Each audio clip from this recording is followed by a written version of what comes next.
네, 해병대원 특검법과 관련해 윤석열 대통령이 내일 국무회의에서 제2요구권, 그러니까 거부권을 행사할 것으로 예상되는 가운데 이를 두고 여야 간 공방이 치열합니다. 국회에 연결해 보겠습니다. 박현우 기자. 네, 더불어민주당 지도부는 오전 최고위 회의에서 윤석열 대통령이 내일 국무회의에서 해병대원 특검법에 대해 거부권을 행사해서는 안 된다고 목소리를 높였습니다. 이재명 대표는 왜 국민 뜻을 계속 거부하며 반대로 가는지 납득이 되지 않는다면서 내일 국무회의에서 해병대원 특검법을 즉각 공포하고 국정 기조를 전면 전환하기 바란다고 밝혔는데요.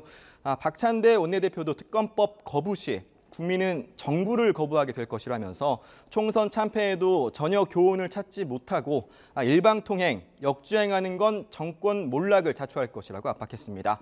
박 원내대표와 조국혁신당 황운하 원내대표 등 5개 야당 원내 지도부는 용산 대통령실 앞에서 특검법 수용을 촉구하는 공동 기자회견을 여는 등 공동행동에 나서기도 했습니다. 반면 국민의힘은 해병대원 특검법은 공정하고 엄정한 수사를 위한 법이 아니라며 조목조목 반박했습니다. 추경호 원내대표는 오전 회의에서 현재 경찰과 공수처에서 관련 수사를 진행 중인 만큼 수사 결과를 지켜본 뒤에 보충적 예외적으로 도입하는 게 마땅하다고 했는데요. 또 지금까지 총 13번의 특검 중 여야 합의로 실시되지 않은 특검은 사실상 한 번도 없었다면서 민주당의 일방적 추진은 문제가 있다고 지적했습니다.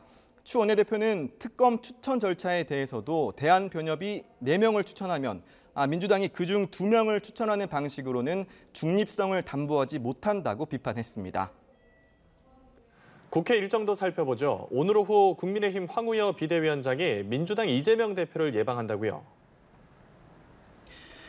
네, 우선 여권에선 황우여 비대위원장이 오전 김진표 국회의장을 예방한 데 이어 당 원로들인 상임고문단과 오찬을 겸한 회의를 했습니다.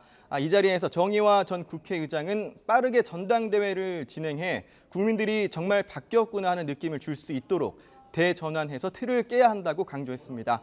이어진 비공개 회의에서 당 지도부와 원로들은 전당대회 시기와 룰, 총선 백서 등 관련 의견을 주고받은 것으로 전해지는데요.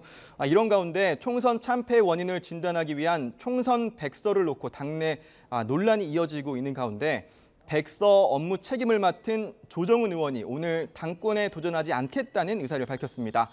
백서에 한동훈 전 비대위원장의 책임론에 적시 가능성이 제기되는 가운데 당권 도전자가 백서 발간 책임을 맡는 것은 부적절하다는 지적이 나오자 당권 도전에 선을 그은 겁니다. 황 위원장은 오후 민주당 이재명 대표를 예방합니다.